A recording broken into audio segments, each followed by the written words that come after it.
I mean, in the end, it all comes down to ad revenue. If the sales staff can sell it, they'll find a way to do it, and that probably hasn't come across their radar screen yet. So, Yeah, ad spots, that's the name of the game, right? money. You just got to fill I mean, time.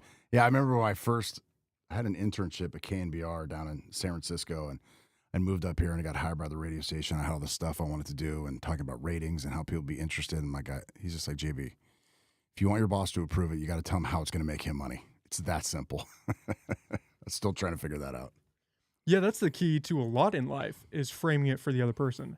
Don't come at it, especially job interviews, why you should hire me because I'm so great, but how I'm going to make you money and what I can do for you and what I can do for this business. Absolutely. I mean, it's a business. They want to make money. What a concept. And not just a business. Radio today is, I would imagine, incredibly competitive because there's not a lot of people out there anymore. It's definitely changed a lot. I mean, when I got into this, I started in 2000, and you had radio, TV, print, and this was a crazy market because Eureka is a small market by volume.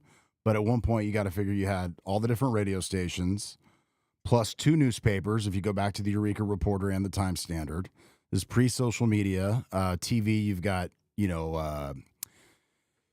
North Coast News and KIM doing their thing, and then you had CBS was doing their thing, so very competitive. And then social media came in, and I think has definitely changed the game. And I thought it would have hurt, but I think it also helped with local radio because if people can listen, they can get music or different stuff wherever they want. But if you want to know what's going on in Humboldt County and you're going to work in the morning, your choices are limited. So that's where we try to make our magic. Are you guys putting the morning show out online too, or is that just broadcast? No, it's all online. So we've got Bicoastal Media's got 5 radio stations, and they're all between apps and websites online. Yeah. Has it been weird watching that change? I mean, 24 years is a lot of time to put into this. It is. It is. I don't know. It just doesn't happen overnight, right? So you just kind of notice it as it goes and it evolves. I think definitely the market share gets cut into or things like that. I mean, you just notice different stuff, right? Like sometimes back in the days with Pete Meyer, you'd say something or make somebody laugh or say something stupid. You'd hear about it from a lot of people. And, it doesn't happen to that extent anymore, but that's okay too.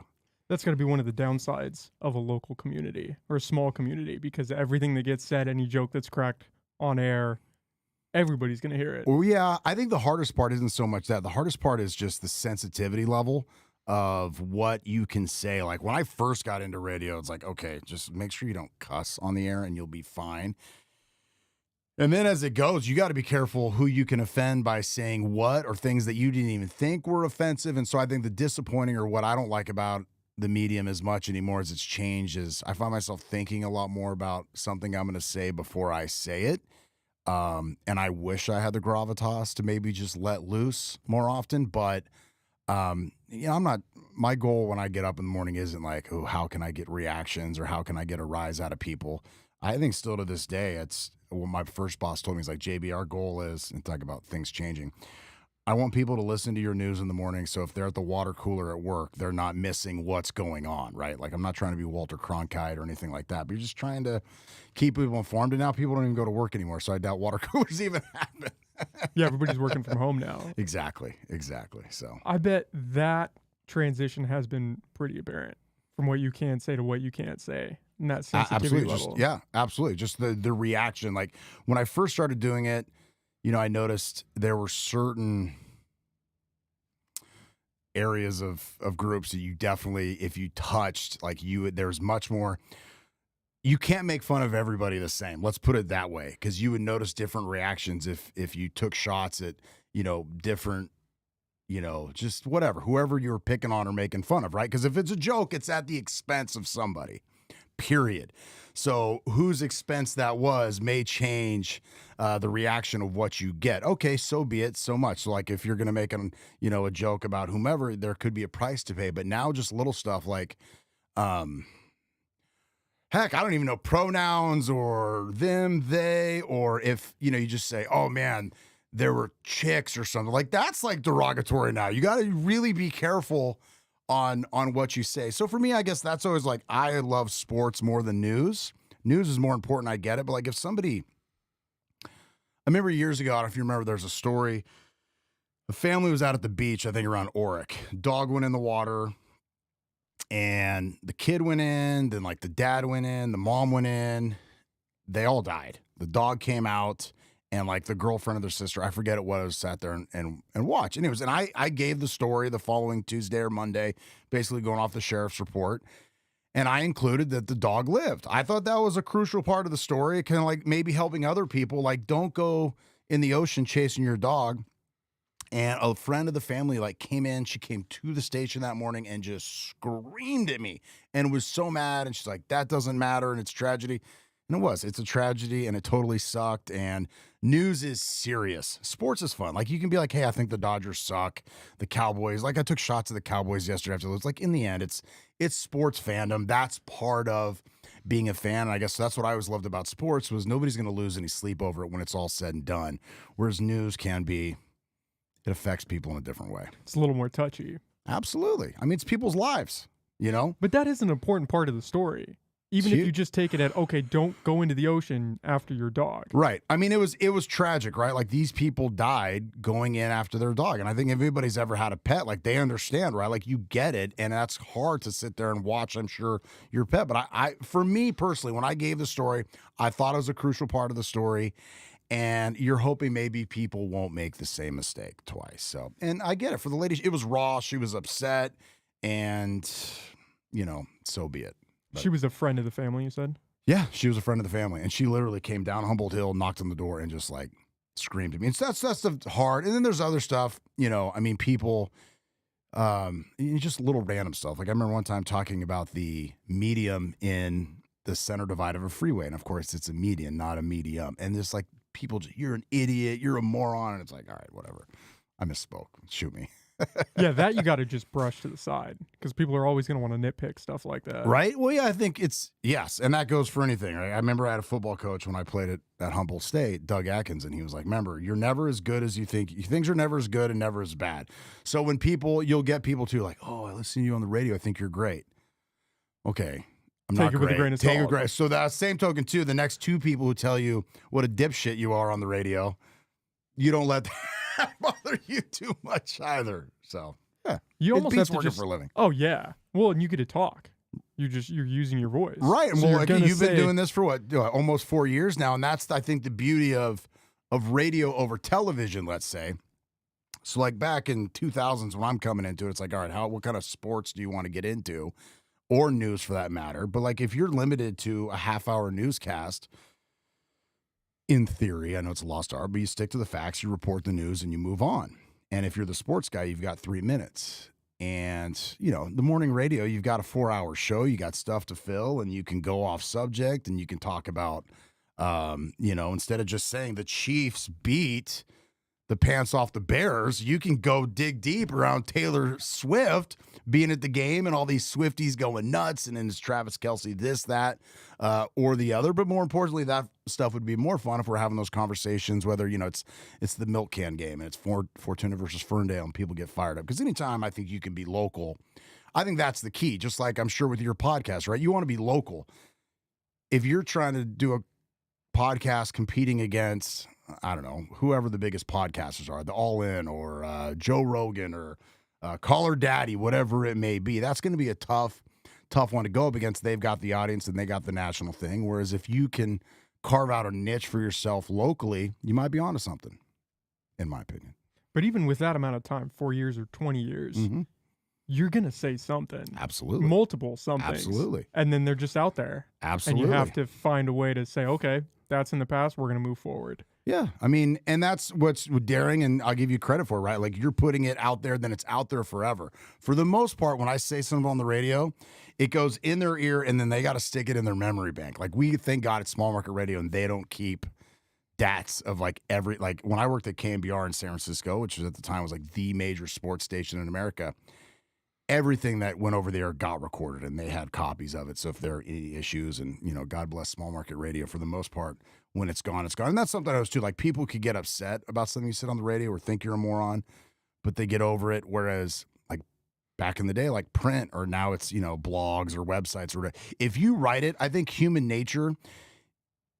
If you read something, you're much more inclined to believe it, opposed to something that you hear. In my opinion, it just seems more official. You took the time to actually write it down. Right, you wrote it down. There it is, and it's not going anywhere. Like, boom, wrote it down, fact. So, yeah, and that's why I think a lot of misinformation gets put out online because people, oh, well, it's got to be a fact. I read it somewhere. And, well, back in the day, I'm not saying newspapers were always putting out facts, but they did have to answer to people.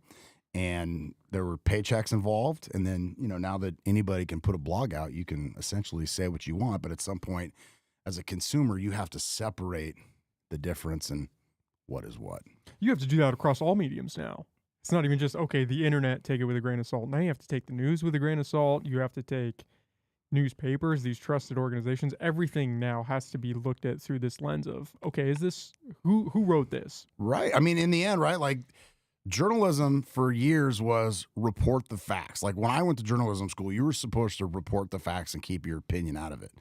Well, now, news, it's, you look at, the different nationals like MSNBC, CNBC, Fox, like go to the gym, right? And all three will be on the TV.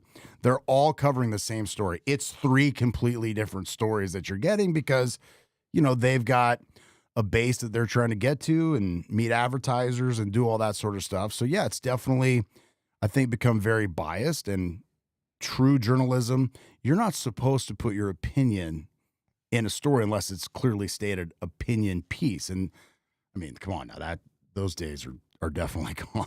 Yeah, now it's just the reality news aspect. It's like we went from reality TV to, okay, this isn't enough. Let's make everything reality TV. The news, just daily life. People are just live streaming everything they do throughout the day. Oh, it's nuts. Like, how about those two kids that killed that guy in the bike the other day in Vegas? Videoed Like, it.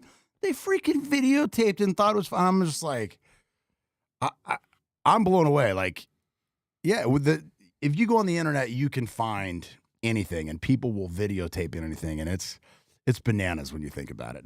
Well, who would think, first off, to do that?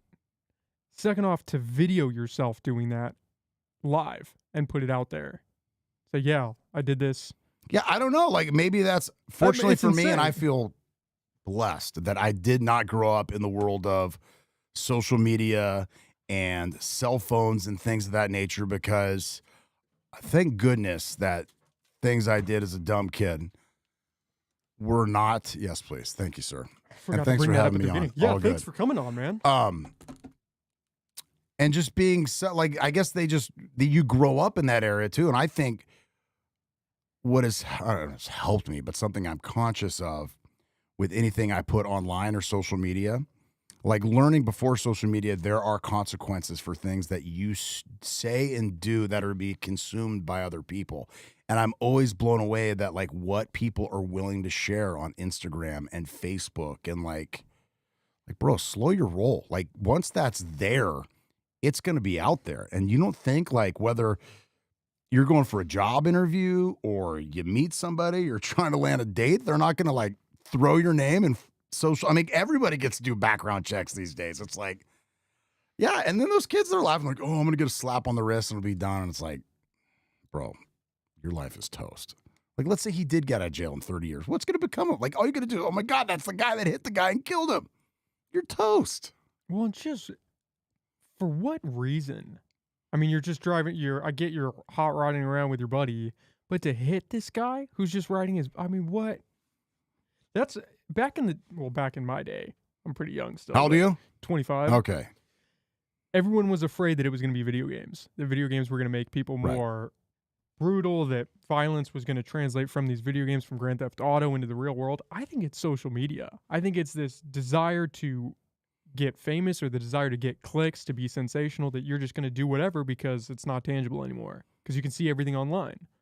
Yeah, it's kind of a sickness or a disease, and I'm guilty of it. I'll be the first to admit, like if I post something on Instagram, like it makes me feel good when I get a like or somebody's like, oh, that looks so cool.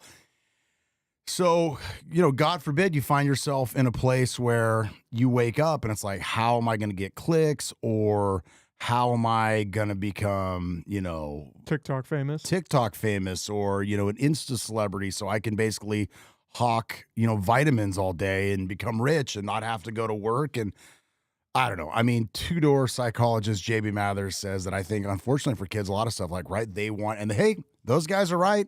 I mean, I read about them on TMZ today. Okay. Who was Kim Kardashian, Taylor Swift, and these two idiots. I don't think that's probably when they're sitting in jail cell. I imagine they'll regret it. But yeah, it's tough when I think you find yourself, and I do worry about, and I don't have kids, but if I was a kid or a parent, like I'd be nervous. Like I hope you're not valuing yourself or what you do based on how many clicks you're gonna get or how many followers you have or you know likes, and yeah, it's rough. Yeah, I don't know where we go from here. If this is our baseline right now and technology's not even close to where it's going to be in 10 years, what does that look like? The world's just burning. Yeah, Cities it's are a on great. Well, fire. I think if you've ever seen the movie Idiocracy, I haven't seen the it. first time I saw it, I was like, "This is hysterical." And then, like the next time, you start seeing where we're going as a society. You're like, "Oh my god, this is not good. This is tragic." But it basically just talked. I mean, you know, the president of the United States is a reality TV star. What a concept, right? Like that would never happen. And the movie that wins, like Oscar for Best Picture is like an hour and a half of farting. Like it's just like the de-evolution of society. So watch it sometime. It's either funny or sad depending on how you look at it. Yeah, I don't know where you go. I think about one of my coworkers, Jace, who was Jace on air at Power 96. Right, he was showing me whatever, Nick. If you had called me and left me a 10-second voice message, he can put it into AI and replicate your voice. And it's like, okay, I mean, take your pick on the things that can go wrong with that. But whether it's somebody pretending to be me to do dumb stuff or you or whomever, and I mean, you can get anyone's voice, right? Just leave a message or whatever. But at the same token, too, what if like my employer doesn't need me anymore because they're like, hey, we have JB's voice and we could get him to do like actual news and not his moronic comments that go with, I mean, who knows, right? It's just we're at the infancy of all this stuff. And I've before played around, like I'll be like, okay, write me a 60-second newscast that involves these stories. And thank God they haven't perfected that yet. Well, that's what's going on with the writer's strike right now, or the actor's strike, is they don't want, there was some clause where the studios wanted to be able to use their likeness. So they would come in for a shoot and then in perpetuity they could use their image for anything. Well, I think Bruce Willis, if my understanding is right, he or his family sold his likeness moving forward because I think he's ill now and he can't act. And after he's gone, and we've seen it with different movies with the AI. And look, I think it's tough if you're the writers because I saw the writers in their strike put in, you cannot use artificial intelligence. There's no turning that back.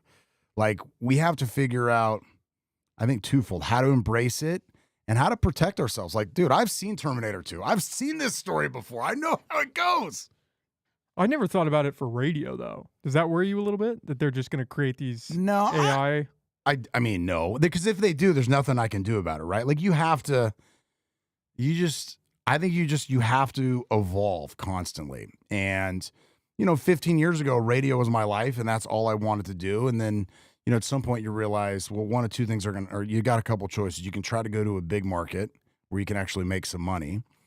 Well, twofold, not talented enough. And then that's tough because you live and die by a ratings book every quarter. Well, the good news about small market radio is you're not living or dying essentially by a ratings book. Like there are ratings, but I don't think anybody cares. Nobody sells advertising based on ratings unless it's like, do a national or Safeway or something like that. It's really built on relationships. So like for me personally, probably 12, 13, 14 years ago now, I also got into real estate here because I love Humboldt County. I love Eureka. And it's like, okay, how can I stay here but also make a decent living and try to have a decent quality of life? So I just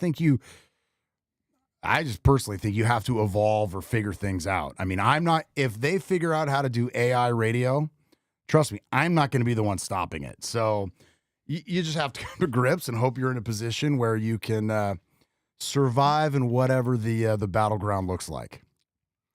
Yeah, adapt or die, right? I think you're right. I definitely think you're right in that concept or that case. Well, it's interesting that, I mean, these were problems that people didn't have to worry about 5 years ago. And then now they're here. Absolutely. Like, okay, you're almost walking this tightrope as the tightrope is coming out.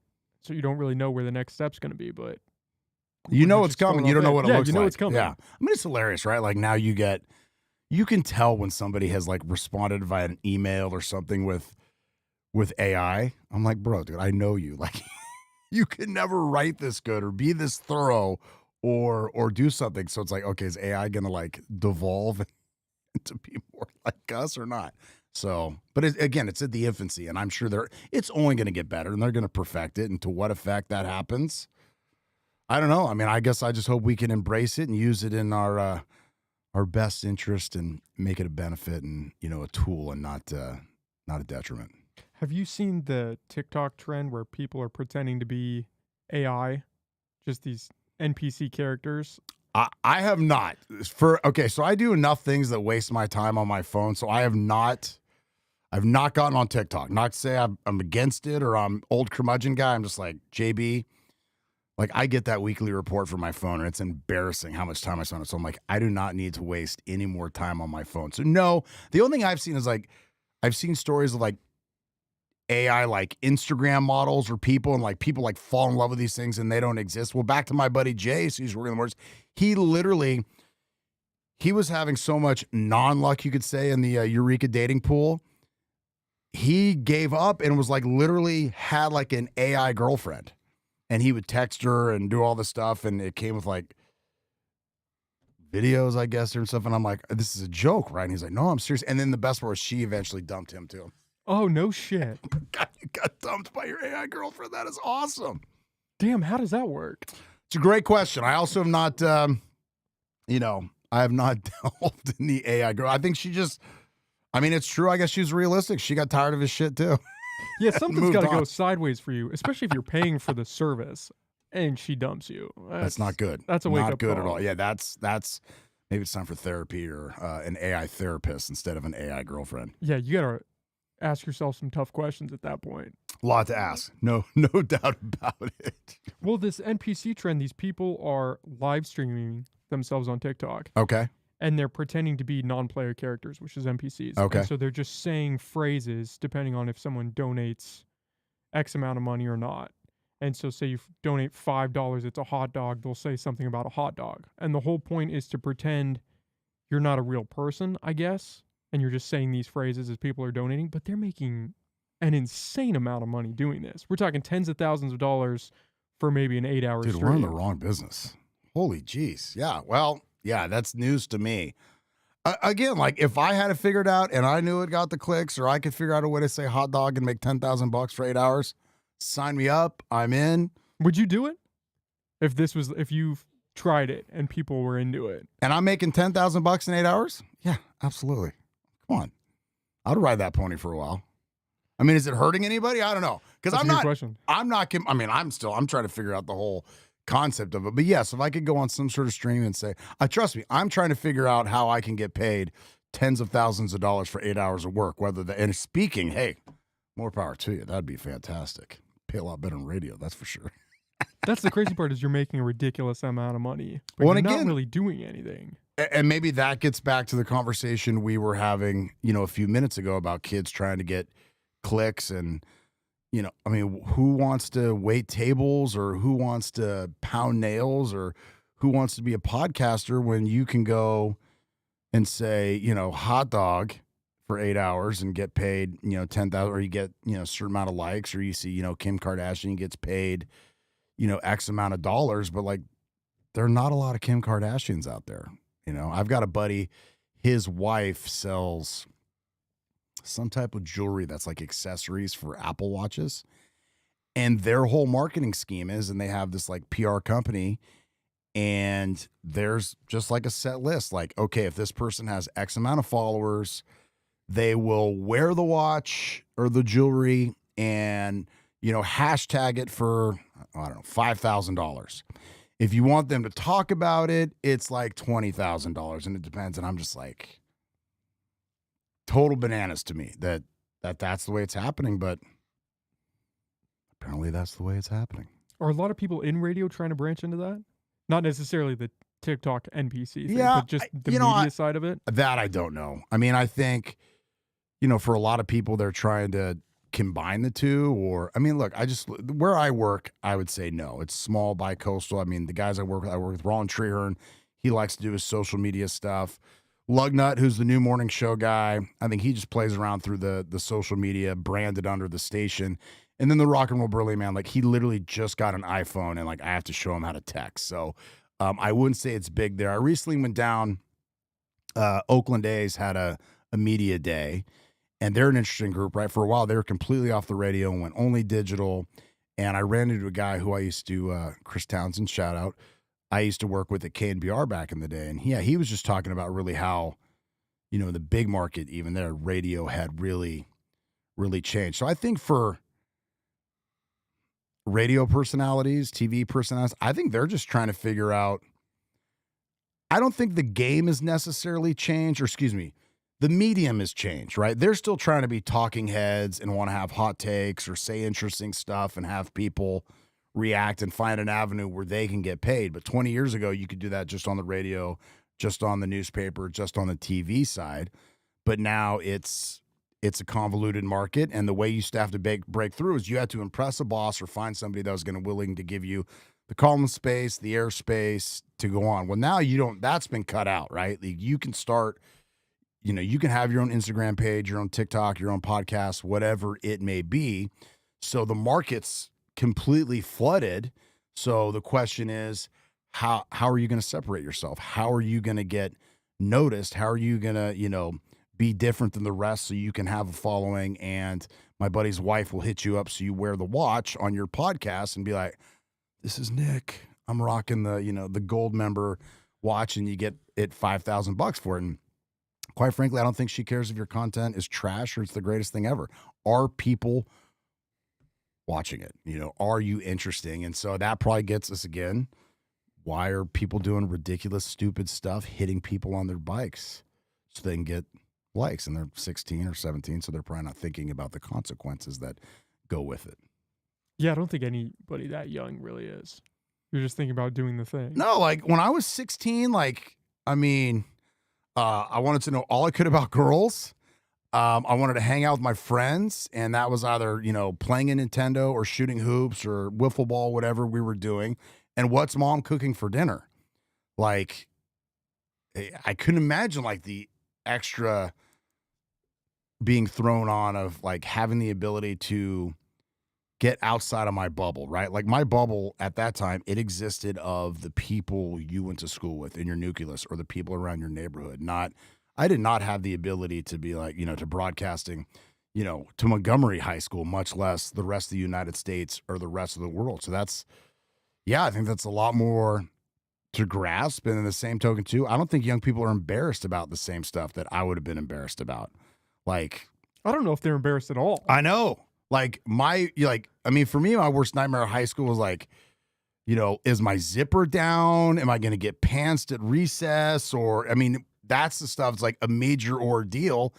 And now you see kids, the shit they're willing to do online. And I'm like, I'm mortified for them. And they're just whatever. And then I guess I'm the old fuddy-duddy because I don't think people in their age group seem to give a shit or have that big of a reaction. It's just, Jimmy being Jimmy or doing whatever he may be. Whereas, for me, maybe that was a deal killer. But for them, it's Tuesday. Do you think the idea of this gatekeeper and kind of someone who lets people into these positions, do you think that was valuable back in the day? You mean like a boss? Yeah, like a boss, but you were talking about you had to impress somebody, and then that person. Well, I think for you had to be accountable, right? You had, in the end, whether you want to say it or not, it's a business. The Time Standard was there to make money. Bicoastal Media was there to make money, and in the end, I know that if I go on the air and just utter complete bullshit, there's a good chance I'm going to get fired and I will not have a paycheck. Now, if I'm, some dipshit with the phone, I can go on, there's freedom of speech, but there's not freedom of consequences. So again, if you wrote that article, you had to be accountable for that article. If anything I say on the radio, I have to be accountable for to my boss if I want to see that next paycheck. And I think, if a kid's 16, they don't have to be accountable anyway, except for probably their mom and dad. Okay. And who knows what that looks like. But where does their accountability come down the line? That's probably going to come back Or I would think that probably comes back to haunt them. I think it's safe to say that those kids that hit the guy on the bike, that's going to haunt them for the rest of their lives, okay? So that's how they're going to be accountable. But at that time, I don't think they thought about the accountability. And I think that's a big difference is, you just look at Twitter or X or whatever it's called or whatever, Instagram, all this, you see so much bullshit online that is not fact. There's no basis, but people have 100,000 followers and they're just going to say shit and then people eat it up. But there's no accountability. Like, I mean, back in the day, if Walter Cronkite was a big deal because he was accountable and the people trusted him and he made CBS probably a shit ton of money because he was the man. Now, I get it. That's changed. Like news anchors, I don't even know if I could tell you like who the major news anchors are. Like back in the day, right? Like you had Walter Cronkite and then, Tom Brokaw and Peter Jennings. And that was like a staple of, because that's where you got your news, right? Like you got the paper in the morning, then you have to watch the evening news at night. And obviously that has totally been blown completely out of the water. But I just think it comes back to accountability. Like back when there were only so many avenues, and I'm not saying it's right or wrong, but there was accountability from your boss. Because if you cost the boss money, your ass was out of a job, period. And now, who are you accountable to? Yeah, I don't have any of that accountability. I could come on here and say whatever. The guest can say whatever. My only accountability, if I have some, is to myself. And the idea that I don't want to just come out here swinging from the hip just to spread bullshit. When I first got started in radio, I got a flat tire one day. And I couldn't afford to get it fixed. Like I was just fresh out of college. I didn't have money. Just started radio. So I happened to break down or get the flat tire near a tire store. And like for this radio, I will not mention them. And I went over and was like, hey, can I borrow, your jack so I can change the tire in my car? And they basically laughed me out of there. Like, you got money? I was like, I don't have any money. And they just like laughed and told me to take a hike. So I was pissed. I went on the air the next morning and fucking unloaded on that business, right? I'm like, I'm going to show these guys. And I unloaded on them. And I thought I was being justice and right. And maybe I was, maybe I wasn't. In my opinion, I was being right. But in the end, what I did was I heard a colleague of mine whose client that was. And they said, fuck off. We're not going to advertise with you guys anymore. We heard that, guy this morning talking shit about our business. And it's like, I learned very young that there's accountability for what you say. So it's like, so that's like, I noticed you'll see people on Facebook all the time, right? Like I went to this restaurant and they this or they that. And again, they don't have to be accountable, but like, I know I learned at a young age in radio that like, you got to be careful what you say. And it's not about, look, were they right or wrong? At the time, I thought they were wrong. In hindsight, they're a business. They're there to make money. They're not there to lend out jacks. I should have probably just shut up and kept my mouth shut, but I didn't. And they stopped advertising. And so that hurt the bottom line at the station. I was fortunate enough to keep my job. And then one of my coworkers, who was a client, he was obviously bent out of shape with me because, I cost him money and he works on commission. But, that's a lesson I learned early. And, you just think twice before you covet somebody and somebody's livelihood. And like the right thing would have been, in my opinion, is to call that place and say, hey, I don't appreciate what happened yesterday. Just as a person, not to go, full blast. Like it's nuts what people do now. Like I hear these stories of people who will leave like 1-star Yelp reviews and businesses calling and threatening and this, that, and the other. But I do think, so the flip side, right? I think it is good that businesses have to be accountable to their customers.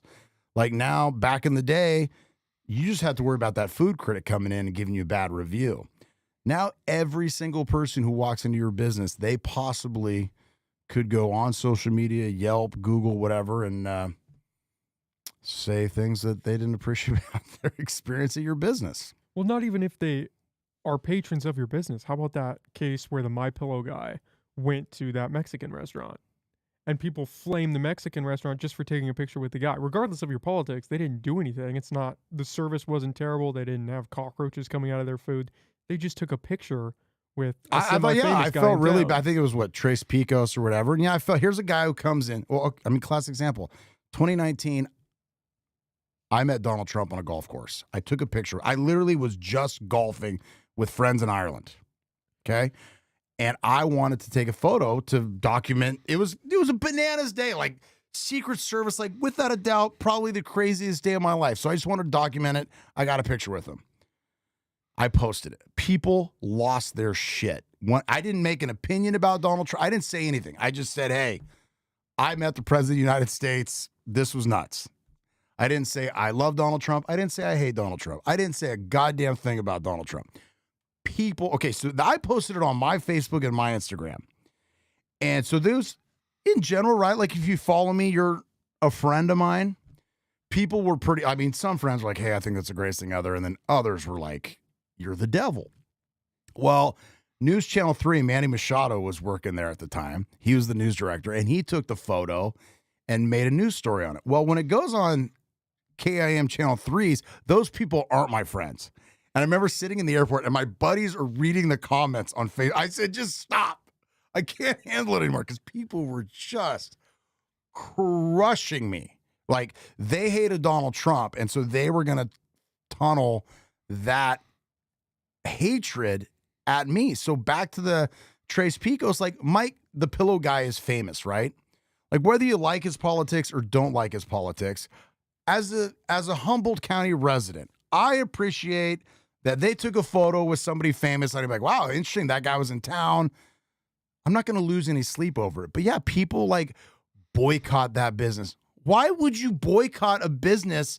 Are you really telling me that they should have told that guy, sorry, you can't come in? What is this, 1950? You're going to tell exactly people what they wanted. Well, that's unfortunate, and it's probably not just exclusive to Humboldt County, but there's so many people, at least in this community, like the pitchforks are out. Like go to any of the local news outlets or go on the social media stuff, and like anytime something happens that may be progress for our community, there's just going to be the same. It's like rinse and repeat of the pitchforks are out and how dare they. And like, why is hurting that Mexican restaurant? Okay, you don't like the pillow guy's politics? Don't buy his fucking pillow. Okay? But don't shit on this poor restaurant who these people are trying to make a living, And I would hate to be in a place, I would hate to be in a community where we are turning people away because of what they believe. And I would attest, if you ask most people that, they would probably agree with that statement. Yet, the My Pillow guy walks in because he wants to have some food. God forbid he's driving down 101, he's hungry. And literally, like, people like, oh, we should boycott it. Okay. No. Yeah, what do you get out of that? What did you do? What did you do by hurting a local business? I Please wonder tell how me. many of those people were locals versus people that just saw it and were just pissed at the My Pillow guy and wanted to attack something. Right. Guilty So by hey, so association. fine, talk shit about the My Pillow guy then if that's your deal. But what, don't hate on the restaurant, and don't hate me because I was on a trip of a lifetime in Ireland and bumped into Donald Trump. Like, look, he was the sitting president of the United States. I don't care if it was Donald Trump, Obama, Bill Clinton, Abraham Lincoln. Like, how many times have you got a chance to meet a president of the United States? None. I would definitely take a picture with one. I would have, as if I followed you, Nick, and I'm going to follow you now, of course, I think that's cool, or that's an interesting experience. And I would hope that you would share that with the rest of us. And, if you hate the guy, then maybe I'd have the shots of whoever you took the shots with. But I wouldn't be like, oh, Nick, what are you doing? You're a terrible. I'm never listening to your podcast again because, you sleep on my pillow or whatever. So I don't know. I don't understand people. Let me be first to admit that. Well, that's almost kind of the flip side to this accountability thing, is it's not just accountability in your actions for the greater good, you could say. It's accountability for any cause, any means, any subjective opinion. So, like, what if you posted that picture and your boss comes down and says, hey, this is bad for the news station, we can't have you anymore, and then you lose your job. Yeah, which because is you took a picture with the president. Which is, now that in hindsight, right, that could have been. I don't think the Donald Trump hatred was as bad as it is now. Honestly, I was very naive to it. I was just like, how often do you go somewhere and you have to go through Secret Service? I documented the whole thing, the Secret Service, the war shit, like it was bananas. But would I think twice about it now? Yes. Would I still? I mean, I still have the photo up. Okay, so that's, I guess, I'm of the opinion now. Like, trust me, when it pops up in my memories, I'm not like going, "Hey, look at this!" Like, but it's there. Like, you know what? If you have a problem with it, my opinion is fuck you. That's something that happened in my life, and it's a day I will never forget, to say the least. So, but yeah, I could totally see people, and you hear stories, right? People losing their jobs because of, I guess, who they associate with, or yeah, if I had a boss who was, you know, upset about that, then I could totally see that happening. And I guess my justification would be like, I don't want to work at a place where, they're gonna do some. But at the same time, too, like, I need a paycheck and I got bills to pay. So thank God it happened in 2019. Yeah, before all this, right? I wonder what the reception would be now. Probably what it was, but just amplified. I think it'd just be amplified, right? Like, kind of as I feel we are as a community, or whether it be, a nation, like, twofold, right? Like, one of the sayings, what, the squeaky wheel gets the oil. Like, I just feel like people are going farther in each direction, and you just have to be louder and louder. And again, how do I get likes, or how do I get my views? You got to have the hottest take going. So my take's got to be hotter. Don't worry about it, whether it's true or not. You just got to have the hottest take that people are going to be like, oh, snap. Did you hear what Nick said about, and then unfortunately, the news cycle and the things go on, right? There's no repercussions for, the people who went on Facebook and said, don't eat at that restaurant because, don't eat at that restaurant. They're commies or something. And I'm just speaking off the wheel now. But in the end, what happens if said restaurant goes out of business? Those people probably went bankrupt. They're probably in some financial turmoil. The landlord now has a tenant who's not paying rent. We have yet another vacant property that people are going to drive by and see in Eureka, California. So people have paid the price, but where's the accountability for somebody who, put fuel on that fire? It's non-existent. Exactly. The picture thing for you is almost crazy because it's a president. The guy was president at the time. He was the acting president of the United States of America. And how many people would just want to go talk to him just to say hi, because it's a president? Right. Well, I mean, Bill Clinton came here after he was after he was in office. And I forget, I don't know if he was stumping for Hillary Clinton or whoever's running for governor. I don't remember. And I think he went to Redwood Acres to speak or something. I wasn't in town because I was bummed. Like, I wanted to go. How cool is that? Like, I mean, that's like a rock star coming to town, right? And so I wanted to be a part of that. And I remember people from the radio station, the local community who got a chance to go out there, and they loved it and had a great experience, and they shared that. And why shouldn't they? Whether it be a Republican or a Democrat. I mean, I think it's a memorable experience, to say the least, one way or the other. Did you get to talk to him, or was it just you got to go up, take a picture? I mean, so you got a second? I can give you the story. Yeah, lay it out. All right, so it's my buddy's 40th birthday. Eric Pearson, Matt Fordion, Bicoastal, and myself. We're on a 10-day trip through Ireland, and our excuse is essentially golfing. And it's a trip we planned out. We booked about 18 months in advance. So Dunebag is the course that we will eventually run into the president at, and he also owns this golf course. And unbeknownst to me at the time, but not that it mattered. It's a classic course. It's been there for 100 years. So regardless of who owned it, I was going to go. Okay, so fast forward. I call the pro shop like 5 days beforehand to cancel a caddy request. These first world problems. Because I realized I want to talk to my friends while I'm golfing. I don't want to... First world problems. When you talk to caddies, like, you're out there and you're having the same conversation. What do you do for a living? Do you have any kids? You married? And it's like, I want to talk to my boys. I'm on this trip. We're having a good time. So I call to make, and they're like, oh, hey, just to let you know, your golf round might get interrupted. I'm like, okay. Are we going to get to play 18 holes? Oh, yeah. He's all, just FYI, the president of the United States is going to be here that day. He likes to play fast, so if he plays through, you have to let him. And I'm like, that's nuts. So fast forward a few days later, we're driving into the town of Lahinch. Dunebag sits right outside of Lahinch, and it's very similar to America, right? Like, you start to see American flags. Some are upside down, some are right side up. Like, half the people hate, half the people are like, okay, blah, blah, blah.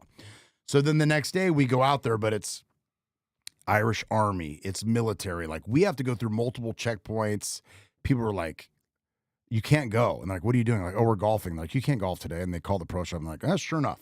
So we get through, we finally get out and we're going and we're playing. We're out on the golf course. And we're getting waved down. We're getting, wanded. We had to give our passports to get in. It's the president of the United States. You can hear the F-16s above. There's like a battleship or destroyer out there. It's crazy. And there's dudes in suits everywhere. So I make the comment to one of the guys. I'm like, hey, do you think I can get a president or a picture of the president? I mean, I want to document this. This is nuts. Because nobody will believe you, right, that this is happening. And he blows me off. I ask a couple more people, and it dawns on me, like, they're Secret Service. Like, they don't give a shit about me. And their job is not to make sure the president can take selfies with these idiots who are on their golf trip. So fine, forget about it. And my friends always make fun of me, too, for being too loud and boisterous. So we're through the round. We think it's never going to happen. We're coming down 13, and you happen to pass the cross stand again on 9, and he's coming down 8. He's got an entourage of about 150 people.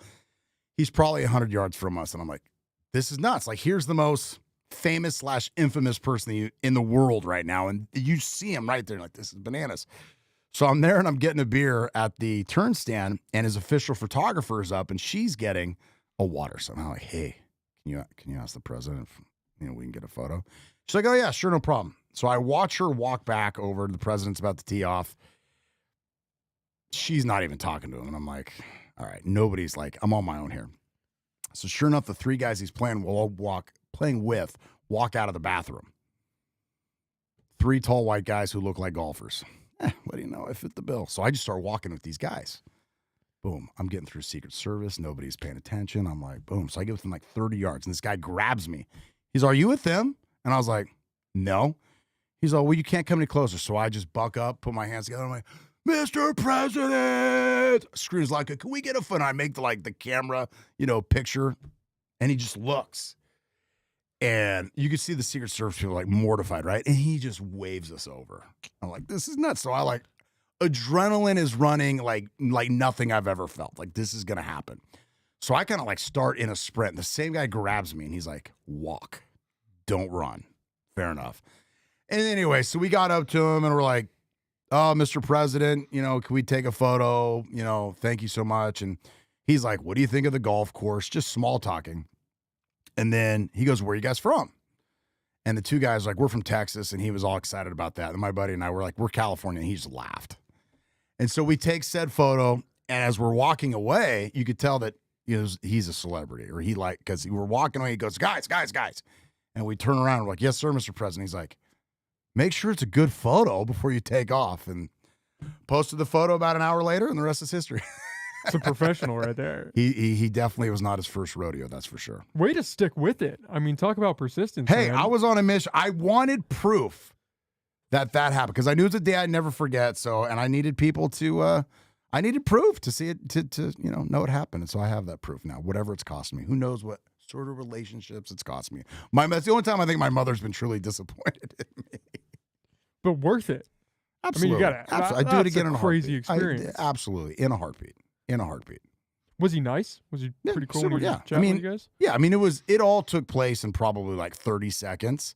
But yeah, it was very just like, what do you think of because he owns the course now. And he's like, what do you think of the course? And it was just small talk, but there could have been more. I'll be honest, Nick, like my adrenaline level was just like kind of blacked out there for a minute. I did. Like there was like a 3-minute span of my life. Again, I probably needed the photo for me so I knew it actually happened. Because if not, I'm like, did that actually?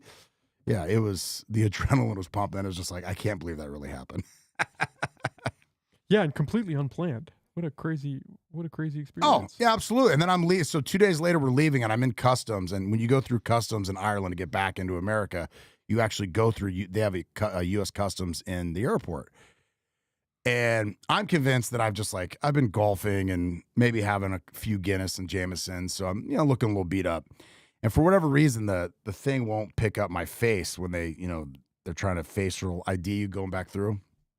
And he's like, you're not popping up here. I was like, well, so, it was a 10-day golf junket and I've been a little hard on myself. And he's like, oh, did you know the president was here golfing? I was like, yeah, I did.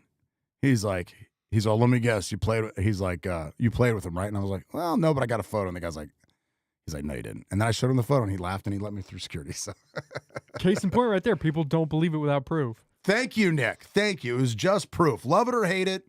You know, so me and Trace Picos have that in common, whether it's the president or don't cancel us, please.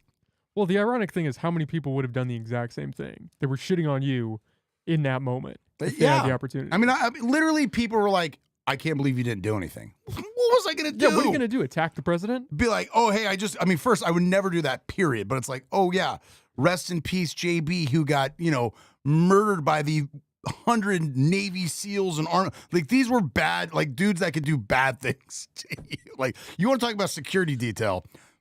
That man had a security detail, okay? Like, probably nobody else. Yeah, I don't like your odds in that situation. It's not going to go well for me. I wanted to play more golf and have another Guinness, so that was definitely not happening. But yeah, people were spirited one way or the other.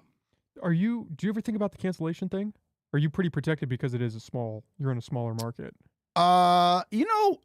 No, I think it's worse in a smaller market to be. Because everybody knows everybody? Everybody knows each other. I think whatever you say, like forget even saying stuff on air. Like everybody knows everybody, I feel like in Humboldt County. So even if I say something to you off the air, like I'm just convinced it'll get back to other people. I just think you have to, just be conscious of what you say. I mean, I think good radio or good entertainment is not being a robot or not trying to go out and offend people. But at the same token, too, yeah, you're one off the color comment. Like, I'm sure there are things that I've said in 2022 when I first started on radio, or 2000, whenever, many years ago, that were unnoticed then, that today, like, the pitchforks would be out and people would just be like, get rid of them. But I think in the end, you got to be yourself, and you got to be candid, but live by the golden rule. Say don't disparage people or other stuff on the air. Be treated like the way you would want to. But you have to be yourself too. If you try, and I'm sure you've been doing this for 4 years. If you try and you're going to go out and do a podcast, or I'm going to do a radio show for people, I don't think it's going to be good. Like, you got to be true to yourself. And quite frankly, if you're doing a good job, then that probably means some people don't like you and some people do. I mean, the last thing you want to be is, and of course, there's always the accountability aspect. I don't want to say like I'm talking out of both sides of my mouth, which I probably am at this point. But you have to be interesting. If you're going to make it in media, I think you have to be interesting. Charles Barkley, right? Like, he is the king of color commentary, at least in the NBA, and I'd say he's probably the best there's going. He doesn't, he lets it fly, right? But I don't know if he gets a hall pass because he's been around for so long, or people love the Chuck because he's like your uncle, and certain guys can't do that. But I don't know. I think if you really try to it's like my goal is not to offend people today. Is that something people really want to consume? Well, is it something that's even authentic at that point? If you have to kind of self-censor yourself to fit into this mold you think you have to be in to do the thing. Right. The good news is you're not going to get fired. The good news is, or the bad news is, probably not going to get hired by anybody, because it's not interesting. I mean, the bottom line is, like, if you want people to tune into your podcast, it's got to be interesting, or like, what value, am I getting? So, like, I know when you reached out to me the other day, so I was like, all right, I'm going to take a listen. And then I scrolled through and was like, okay, so I'm going to listen to, the interview you had with Kim Burgell. So it's like, all right, well, here's the mayor. So, okay, for you, that's a great position, because you're going to get the mayor of Eureka on. And clearly people want to know what the leader of our city has to say, or at least in my opinion. Yeah. So I don't know if anybody's going to watch this, because I don't think I'm going to give a shit what I have to say. I'm surprised anybody watches any of them. Yeah. Yeah, how do you be interesting? Have you learned anything from your stint in radio so far? Because I think about that. I mean, when I think of radio, I think of Howard Stern. Right. But I wasn't around for that era. Like, I didn't right. see When he him in like his prime. So like his movie's really good. If you look at like Private Parts, and whether it's like one of the great things in that movie, they talk about the average listener who loves Howard Stern listens for 5 minutes. The average listener that hates Howard Stern listens for 18 minutes, right? So here was Howard. Whether you love him or hate him, he was interesting. So he got, like, polarizing. So back to sports, the reason the Yankees and the Dodgers and the Cowboys get put on TV all the time isn't simply because they're America's team, but when they're on, you're going to have as a sports fan, you're going to have an opinion. You either love the Yankees or can't stand the Yankees. You either love the Cowboys or you hate the Cowboys, right? So, like, I hate the Cowboys. So guess what? When they're on, I'm probably going to watch because I want to see them lose. Well, people listen to Howard Stern because they wanted to see him win or lose. But I think, right, he was the shock jock, the original. And so he found a way to walk the line legally, what the FCC would allow and would not allow. And he got people's attention. Like, would I love to have a career like Howard Stern? Sure. Like, who wouldn't want all those millions of dollars and all those listeners? But, like, my thing is, I'm not Howard Stern. So, like, I just couldn't do that because if I tried to be Howard Stern, in my opinion, it'd be, wouldn't be authentic, and it would be very transparent that I was trying to be someone that I am not. So I think you just have to you got to find your niche and go with who you are and, see what happens. Do you think that he was really that guy? Or do you think he kind of built up the shock jock persona and was doing this stuff knowing that it's sensational, that people are going to buy into it? Oh, yeah, I think absolutely. I mean, if you think, yes, I think a lot of it was his on-air persona. I mean, I think if you look at his life, right, he's a family man who's been married twice. He divorced his wife and was a bachelor for a little bit and then, got into another relationship he's been for 25 years. I think if you listen to his show, you would think he's like some sort of Hugh Hefner and different women each night. And that's like, what he kind of portrays or that lifestyle. But if you look at the facts, he appears to be quite the opposite. Now, I don't know. I haven't run into, Howard on a golf course or never met Howard Stern, but I definitely think it's a persona.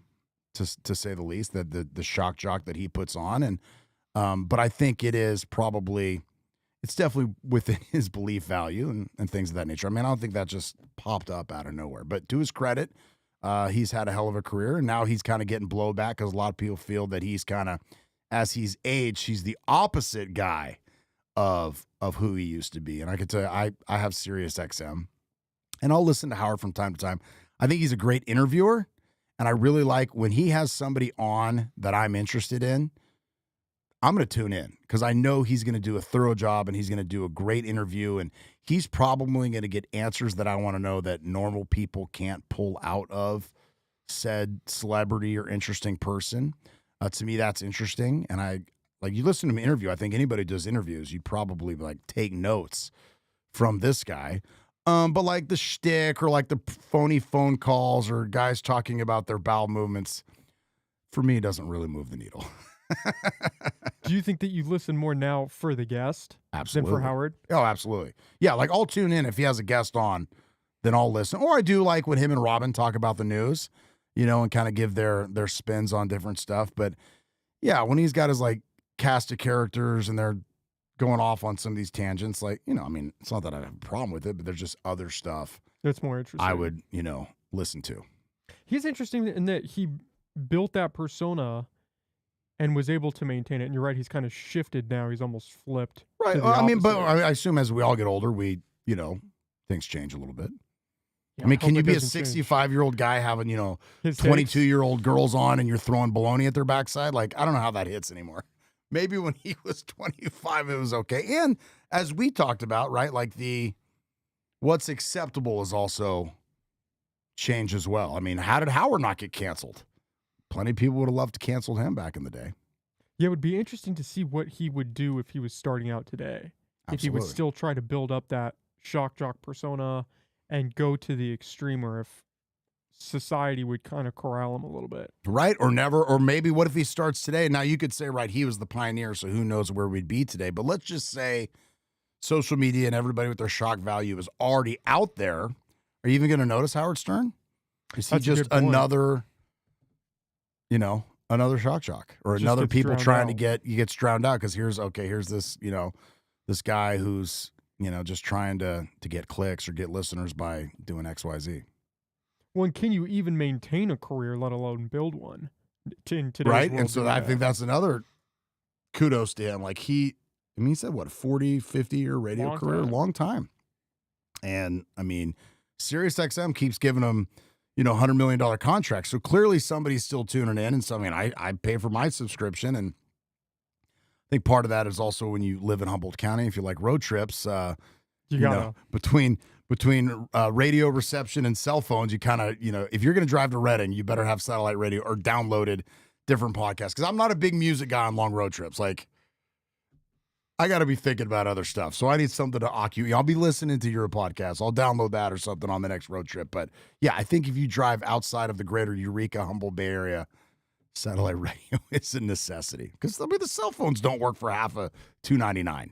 So it's not like you can just stream your favorite whatever you got going on. Yeah, it'd be a long road trip in silence if you tried to go that route. Yeah. Nobody Well, I'll leave wants that that. for my dad. My Yeah. dad likes the silent road trips. Me, not so much. Yeah, I don't know. It's part of me is happy that, I mean, you have to look at how he pioneered it and what he did, and he definitely kind of paved the road for Absolutely. radio in general, definitely for podcasting, just going off the walls like Right, that. because he's not a traditional, like, if a lot of you, or, you listen to radio, you probably don't pay much attention to it, but look, there's probably 8 minutes worth of content and 3 minutes worth of commercials, and they just rinse and repeat. Well, he may go an hour and a half if he's got a good interview going, right? So, and that's, podcasts and stuff, that's totally common now, but you didn't do that back in the day. That's just not how it was. So he, I think, definitely, paved the road for a lot of different, for this type of format, you could call it. Well, let me ask you, Nick, why did you get into this? I was going crazy because of COVID. Okay. There was a period where I didn't leave my house for like 3 months. Okay. And all I was consuming was shit online, Mhm. on Instagram, on social media, and I just realized something had to change. And this seemed like the perfect format to get people to talk to me, because you can't really just reach out to some random person and say, "Hey, do you want to go grab a coffee and just Right. talk about what you're doing?" Kimber Girl might not want to just have random coffee with you. Yeah, I don't think she would be interested in doing that. I mean, she might. I don't know. But yes, it seems yes, I agree with you. But it's like a captive audience, because people are more so willing now. When I was starting out, you don't really have the back catalog, and so you're reaching out to people, and they're like, "Who the fuck is this? Right. What do you want to do? Right. You've had 3 people on, and I don't know any of them. What are we doing here?"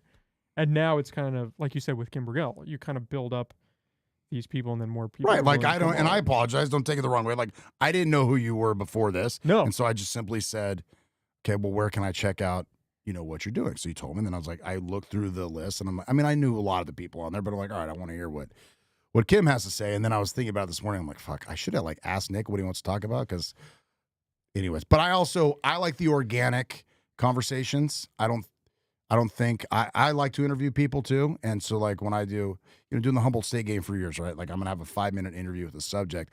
I don't want to talk to them beforehand and let the best stuff get out. And then you forget to ask that because you already, you knew the answer. But I know it's your show, but I'll ask one final question before we go. So you started the podcast. You want people to talk to you. What do you want the consumer of this podcast? Like, what, if you overheard 2 people talking about your podcast, what would you hope they were saying about it? I have no idea. I don't know who the consumer of the podcast is. Okay. Which Well, I like think when you makes have that me on or challenging. Kim on or Scott Q. Marcus, is it just you want to talk to them or you want to, interview them and get, certain answers or ideas or where they sit on different stuff?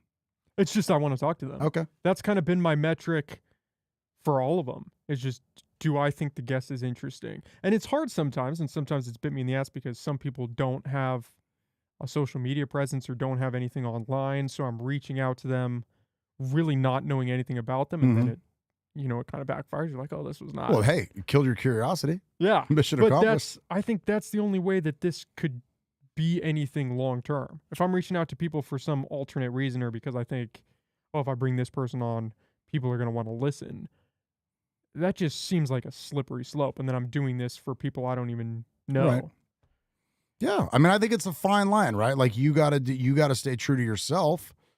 And then the same token too, you have to interview people that, people want to hear from. So like That's the hard part. who are those people in this community, right? Like, I guess it depends if you're going the political aspect. I mean, you've got I'm sure Miles Slattery, the Rex Bones. You take, your different people who are involved with, possibly shaping the future of this community, or whether that's President Jackson, or just the people who are the personalities of the community, or maybe there's personalities or mover and shakers that, that we don't know yet. The interesting part is the most challenging, because I used to have a guy who worked in here with me running tech, and we did a podcast, and it was pretty shitty. Okay. And we're talking about it afterwards, and I was like, man, that was rough. And he went home that night, and he was talking to his buddy, and his buddy made the comment of, well, who cares about what this guy is, like, his organization or what he's affiliated? Like, who cares? Why are you talking about this? Because he wasn't part of some big group. He wasn't doing anything really crazy. It was just this kind of small time thing. Right. And I was like, yeah, that's kind of a good point. Like, who cares about this topic? So I thought it was going to be interesting. It wasn't panned out. But deeper than that, is the story behind it interesting? Is there any value in that? And sometimes there's not. Sometimes somebody's just doing something and there's no deeper meaning. Right. But you got to shoot and find out. You got to shoot. And sometimes you get burnt. That's the hard part. Yeah, it's an imperfect science. And yeah, do people care? Like, I could have taken a photo that day golfing with the most conservative person in the world, and maybe nobody would have given a shit. But the fact that it was Donald Trump, nobody gave a shit about me and my three buddies in that photo. I mean, quite frankly, I thought it was a great photo. I liked it because, I was fit and nice, and I was like, hey, this is great. Nobody saw me in that photo, okay? Nobody gave two shits. So yeah, I think for you or whomever's doing stuff, it is finding that, maybe that happy medium of doing stuff you want. And look, like, I could do a podcast on, my favorite holes of the golf courses in Humboldt County, or who's got the best greens, or this, that, and the other. I really don't think too many people would give two shits about that, except for me and a couple other golf dorks around here. Yeah, I don't know. I don't have the experience yet to charter my path. So I'm branching. Well, in a lot of okay, directions. so you've got 100, how many episodes? I think this is 157. Okay, so let me ask you this. Do you think the most reaction you've gotten from different episodes has been based on how good you thought the interview was, or who, the guest was, or what they said? Or just maybe it was you thought it was a shitty interview, but you had somebody on that, oh, I want to hear what so-and-so has to say. Or again, maybe like your tech buddy, holy hell, that was fascinating, and he was great, but people are going through the Spotify and they're like, ooh, Jim Smith, radio technician. Think I'm going to pass on that one, right? Yeah, it happens. So, I mean, what guest has gotten the most reaction out of all the shows you've done? And do you think it was your best interview? You know what's interesting? If off the top of my head, I think it was back when Karen Paz Dominguez was on. And I think it's and just that was a hot topic going for a while. I think that's why, is it just kind of took off because people didn't understand what was going on. But they knew something was happening, that there's some shady stuff going on in the auditor controller's office, but they're only getting one side of the story. So that's great stuff. But I didn't think it was going to be. I was just interested because I'm reading all this stuff online, and it seemed one-sided, and I couldn't really paint a full picture. Right, well, that whole thing, right? Like, the story's getting told by the other side. Nobody's hearing from what the person directly involved. I mean, it's an old adage, right? There's two sides to every story.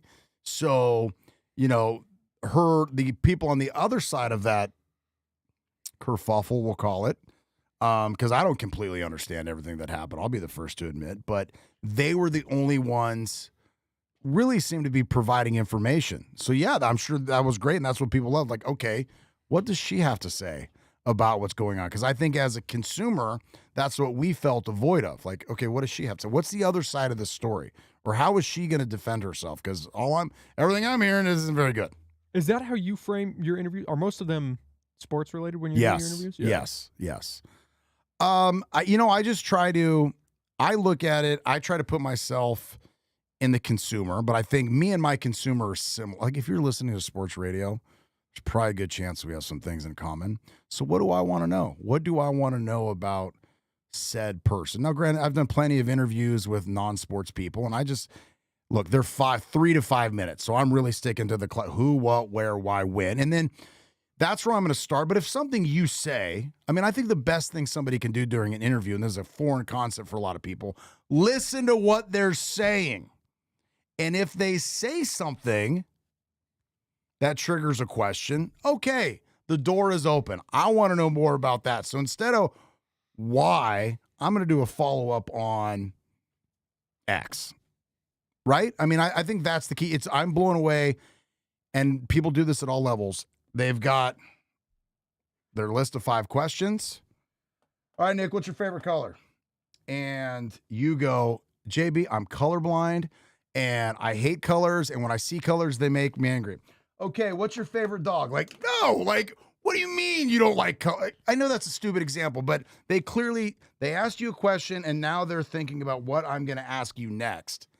Instead of listening to the subject, what are they saying?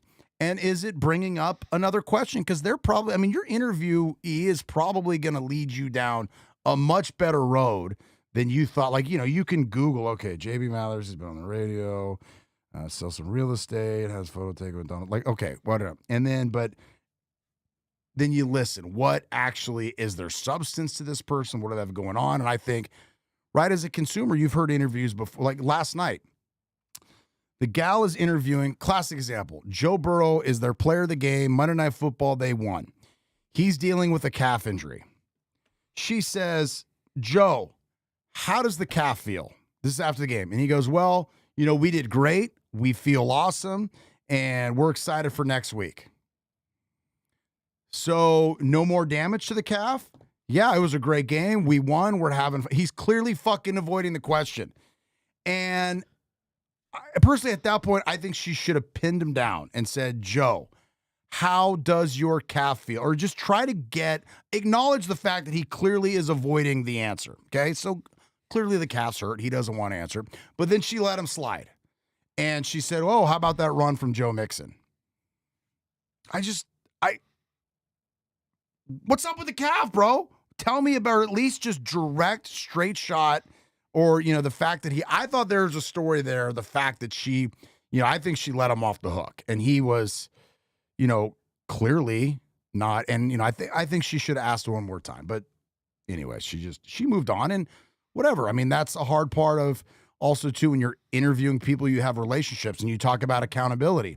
Well, if she goes and shits on Joe Burrow, are, the Bengals going to give her access to him anymore?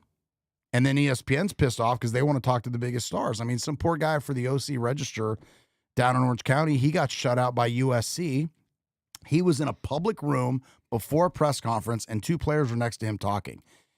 And again, so what's he trying to do? He's trying to be accountable to his boss and his followers, providing information that people can't get about USC football elsewhere. Okay, it was not a private conversation. It was held in public in front. He wrote a story about what was said at that conversation. And USC said, we don't like it. You can't be around the team for a month. How's that guy supposed to do his job? That's a tough spot to be there's a lot. Yeah, there's a lot of dynamics. Like, I mean, I've covered Humboldt State, Cal Poly Humboldt now for years. And, whether it was rest in peace, Humboldt football, and we need to bring that back, or, whether it's covering the basketball team, the men's, the women, I'm on the road. Like, I'm talking to these players. I see them, the coaches, not as much the players, but the coaches you develop relationships with. And I'm not going to shit on one of the coaches during a broadcast. Twofold. One, I'm working for the university at the time, but just as a human being, like I'm not going to take a cheap shot at, somebody because they made a mistake or they did whatever. But so I guess, being accountable to the university. I have a relationship with her, but then I might get, I've been criticized plenty of times by fans of like, why don't you, the team played like shit. Why didn't you call them out on it? Throwing softballs. Yeah. I mean, dude, I'm the king of a softball interview. I'm the first to admit it. Like, I don't, I think, yeah. So here I shit on Laura Rutledge, but it just, again, there's a lot that goes into it. But so if the team's playing like shit and I've got to talk to the coach about it, I'm not going to be like, boy, coach, what are you even doing out there? Your team looks terrible, which like maybe a shock jock or somebody's looking for me. I'm going to be like, hey, coach, I know the team's working really hard. You guys just haven't quite lived up to your performance. Can you kind of take us behind the curtain, let us know what's going on? I think that to me, that's the same question, but in a softball form. Do you think you lose something by asking it in that way? Or do you think you have to frame the question that way in order to actually get a response? I'm not a confrontational person. And so I'm not trying to confront or be negative connotation. I asked the same exact question, and now the coach is going to answer it opposed to, I mean, if I just like, well, coach, your team looks awful. What are you guys even doing at practice? How does this happen? Like, that's me leading with a negative connotation, right? That's a loaded question negatively. I don't think that now the coach is just on defense, and they're on defense, and I think they're going to be pissed off at me. So how does that affect me moving forward? Well, now the coach doesn't want to, they're not going to want to, like when I want to know what's going on, hey, why isn't so-and-so playing? I don't know, JB, check the injury report. Hey, coach, can I get an interview with this player so I can, because I like to interview. So when I do a game, I like to interview the coach in the pregame, and then I like to interview a player at halftime. And it's not so much X's and O's. I think it's an opportunity for people to get to know, these kids, what do you like to do? Why did you come to Humble? Everyone's got the story of, I don't care if you're into sports or not. Everybody has the how the hell did I end up in Humboldt story, right? So and especially at the college, like, how did you get in? Usually, I love the beach or the people or, and so you want to get to know these people. So for me, the relationships are important. And if they can trust me, I think they're more in tune to give honest answers opposed to, one of the girls hears that, I'm shitting her on her the entire game because she can't, hit a 3-pointer, and her parents are telling her. And then I'm like, hey, Sally, can I get an halftime minute? No, you can't. So it's different how close you are to it. Whereas national media can be different, or Howard Stern can be different because he doesn't care about that relationship when it's over or done with.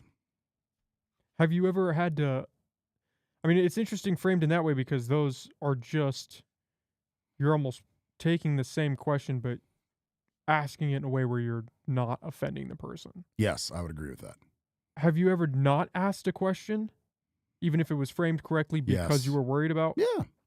Well, I've had coaches blatantly tell me before an interview, don't ask me that. Don't ask me why so-and-so is not playing. Or they'll tell me, hey, look, so-and-so's not playing because we're working on an attitude adjustment.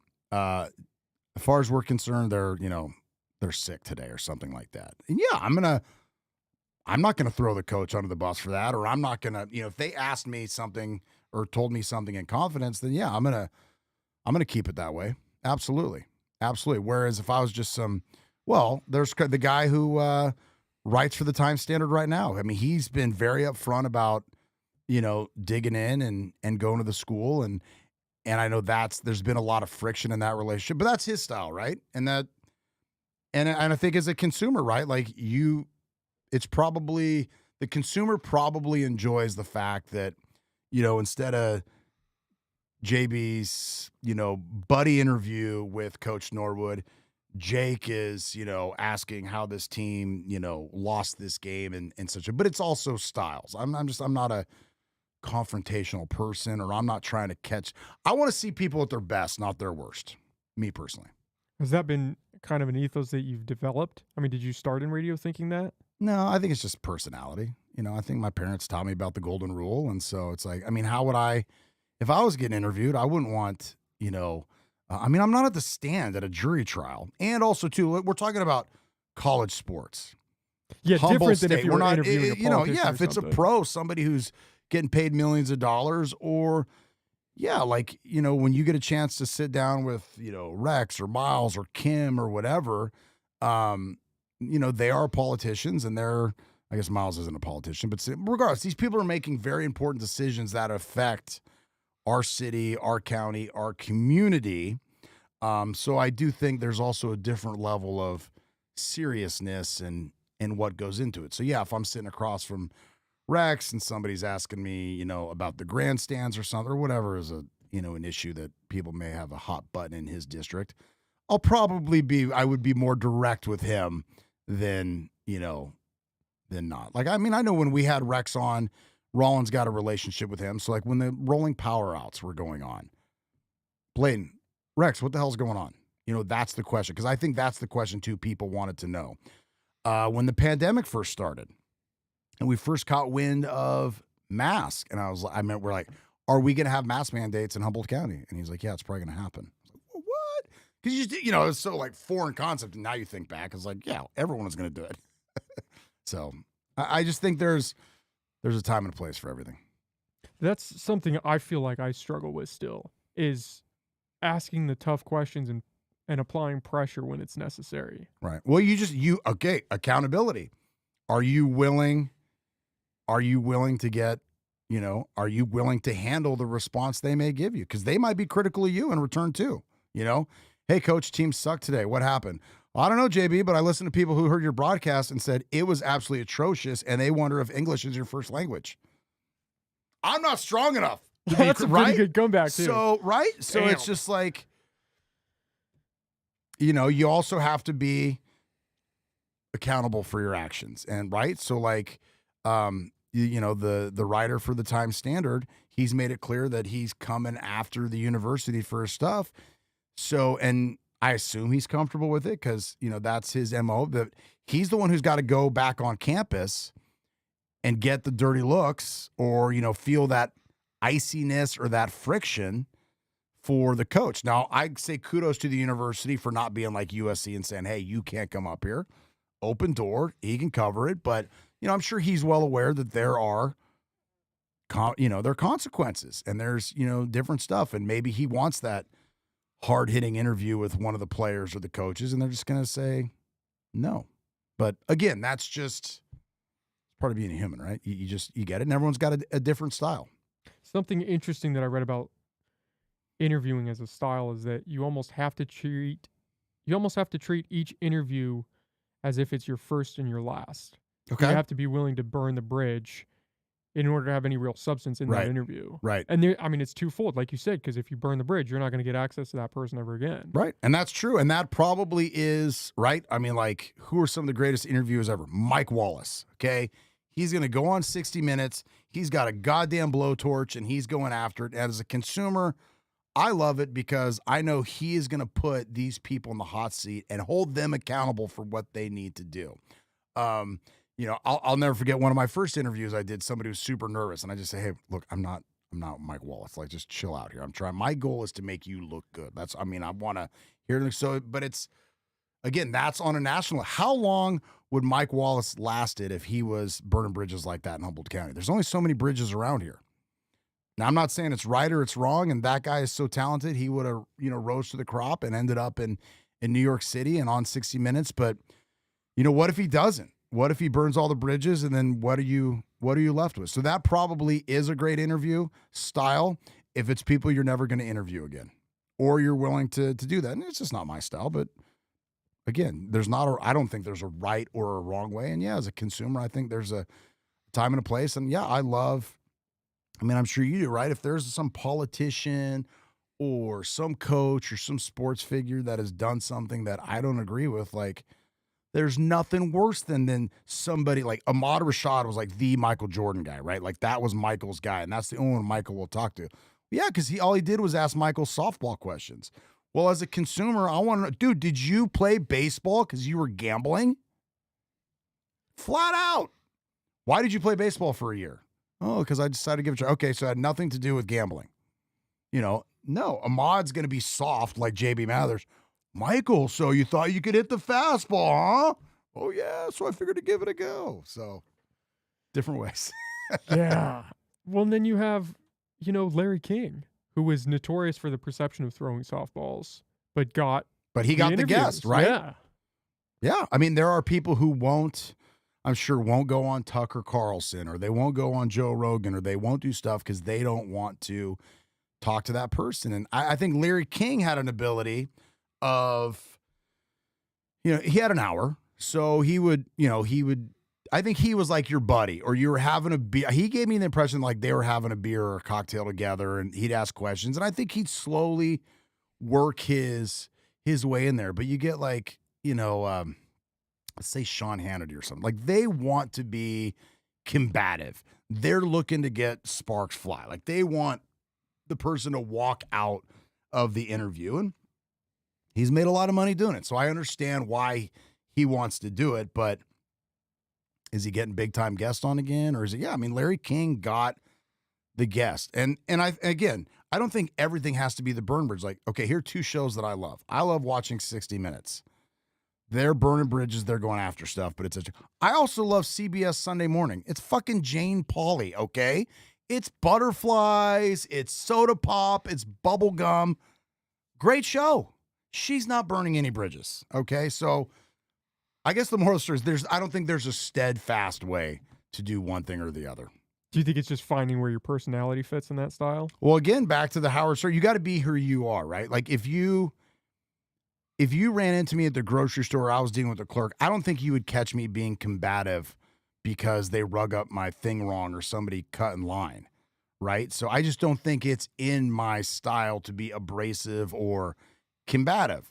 So that's, it's just not, it's not in my wheel. I'm not saying I can't be combative, but you really have to irk me for that to happen. So I just think, back again, you got to be who you are. It would be inauthentic if I came on here and was like, all right, bro, 30 minutes, fucking ask what you want, hurry up, let's go. Dude, that's a dumb question. Like, who cares? Or something like that. It's just, it's not who I am. And I think you got to be true to who you are. And I bet there are going to be people who are, maybe even some people I've mentioned that are possible interview subjects who will be combative, and that's a little more their style. And quite frankly, Nick, I'm here for it. I'll get my popcorn out. I will listen because I want to, hear somebody get a little irritated or irate, or even like, let's say you get Miles on, okay, the city manager, and you don't have to ask him, dude, what is up with those like poles on Fairway Drive, right? That's you coming after him. But you could simply say, Miles, nice to have you on. Hey, question, I've gotten some emails and I've heard in the community, a lot of people are not pleased with these poles that have put on Fairway Drive. Take me about what was the reasoning behind putting that up? In my opinion, you just asked the same question, but now it's not you coming after the subject. It's simply asking a question instead of the negative connotation or being combative. Yeah, being able to phrase a question like that is an art in itself. I don't think, when I'm talking about applying pressure, I don't think it's necessarily being combative. It's more so, especially the politicians are an easy one to point to because you have to apply pressure, otherwise Right. you're not going to get Right. anything of substance. But when I say that, it's not trying to, be a Sean Hannity or be a Right. whoever. Just I think be a it's simple shock as jock. you don't then like take Laura Ruthridge again with the Joe Burrow. You just keep asking you the question. You hammer just, home. You just Joe. She tried it the first time, he didn't answer. She tried it again. She let him off the hook. It's like you with the president. You got to keep going. You just, if she really wanted to know what's up with his calf, at some point, or just keep asking. Because I don't think he's just going to walk away. Because he's going to look like a huge dick if he just blows her off and walks away. At some point, he's going to answer the question specifically. Now, he might, but yeah, she let him off the hook. And again, there's a lot of different reasons for that, right? Like she has a relationship with the NFL, the team, and she asked. In her defense, she could be like, JB, I fucking asked him twice. He didn't answer it. I moved on. Okay, fair enough. But again, she didn't have, at no point was she ever going to be like, Joe, answer the effing question. It was not going to happen. But she could have, continued to, like Mike Wallace probably would have just continued to hammer till he answered the question. So I just think it's life, right? There's multiple ways to go about it. But if you are interviewing someone and you are looking for a specific, not to say you should never steer them to get the answer you want, but yes, you want to know why, you put LED lights in here. I'm going to keep asking you, why you put LED lights when, I don't think I was much prettier before I came in here. And then I don't think these lights are good for my face. I'm being facetious, but you get my point. Yeah. Yeah, I don't know. I think part of it is just the skill that comes with time. You seem to have a very solid grasp on your style, on who you are. Well, I'm Did you 46. I've been doing it for 23 years now. I know, I've but technically being been in in media. media can Yeah. kinda corrupt a person or alter them or, you meet those people who Well, are who even knows? Maybe small I time. would have been awesome and way more friendlier if I hadn't been in it for 23 years. No, I just again, a thing I love about radio in the morning is, you know, it's not life or death. The hardest part of my day is getting up at 5 in the morning. Literally, it's all downhill from there. And when you sell real estate, you also know, like, that's a lot bigger stuff. Like people are much more emotion. There's a lot more money involved. Like, as long as I don't just go completely off of the rails, at the radio station, it's not the end of the world. It's just the Dodgers suck. I hate the Cowboys. And so, Cowboy fans are going to disagree with me, but in the end, we can still have a beer together. If I screw up somebody's multi-million-dollar real estate deal, dude, they're not having a beer with me. They're going to be pissed. And so maybe you can get more jaded. But I think one of the reason I got into radio in the first place, I was going to Humboldt State playing football. I had no clue what I wanted to do. My buddy's like, bro, we can get our own show on the college radio station. I'm like, dude, yes, let's go. That sounds like fun. And then I just kind of stumbled into it, and one thing led to another. So I've always enjoyed it. I've always loved it, right? And so if you love it, look, if it jaded me, then I wouldn't do it anymore. Plain and simple. So, Yeah, the saddest thing to see is people just punching a card to cash a check. yeah, I mean, I've waited tables, I've done construction, and more power to those people who wanted to. It's not my cup of tea. That's not like, I don't want to wake up being like, shit, I got to put my rain gear on and I need to pound nails. That's not me. Now, there are a lot of people and contractors, and they love it. Bless their heart. Like, right when they're done with a job, they've built something. It's nice. Somebody's going to get livid, and it's going to be their home. I guarantee you that is a gazillion times more rewarding than me being like the 49ers stomped all over, the Giants the other night, right? So I don't experience those highs like when they're in the job. But at the same token, too, I'm not trying to lay concrete when it's 20 degrees outside and the wind's blowing down, or let's just leave it at this. It's a lot easier to be on the radio hungover than it probably is to be on a job site. Yeah, I think that checks out. Yeah, so it's fun. Well, it's easy to see that you enjoy it and you're passionate about it, and you and Absolutely. Roland, you guys have a great chemistry. You guys are crushing it. Well, I'm glad. I'm happy that comes across, because it is fun. I mean, we have a good time, and we're able to, take shots at each other and have some fun. But I think in the end, it's like, we don't take ourselves too seriously. We have fun doing it, and I just hope that comes through. I mean, in the end, right? People are taking their kids to school that are off to that shitty job they may not like. So let's listen to these two yahoos or whatever, at least, put a little bubble gum and butterflies in our life. I'm trying to be more Sunday morning than 60 Minutes. I think that's the key, is just don't take yourself too seriously in anything. That's probably a good thing in life. Like, again, you're never as good. You're never as bad. Don't take it too seriously. I mean, in the end, we're very lucky. We live in a beautiful community. We have our health, able to pay the bills and have a roof over our heads. So, sure, I'd love to have a private jet, but it's not the end of the world. All right, well, JB, thanks for doing this, man. I Hey, appreciate Nick, you coming on. appreciate it. Had a great time. I hope you get more than one click on this one. And, you didn't burn the bridge. So anytime you need anything, or you're really hard for a guest, all you need to do is reach out. Yeah, we'll do another one. Maybe Perfect. we'll crack some beers in an evening podcast. And Do you want to plug all of your stuff, where people can find you, where they can listen to the show? Sure. You can find me on any of the Bicoastal media stations. That's Big Red Country, 92.3, Rollin and I. Power 96.3 with Lugnut. Cool 105 with the Rock and Roll Burly Man. When basketball season starts, I'll be back with my Jacks calling Humboldt State, Cal Poly Humboldt basketball games on ESPN 107.3. And if you want to see the photo of me and Donald Trump, Mathers84. That's my Instagram handle. All right, definitely. I will check that out for sure. Thank you.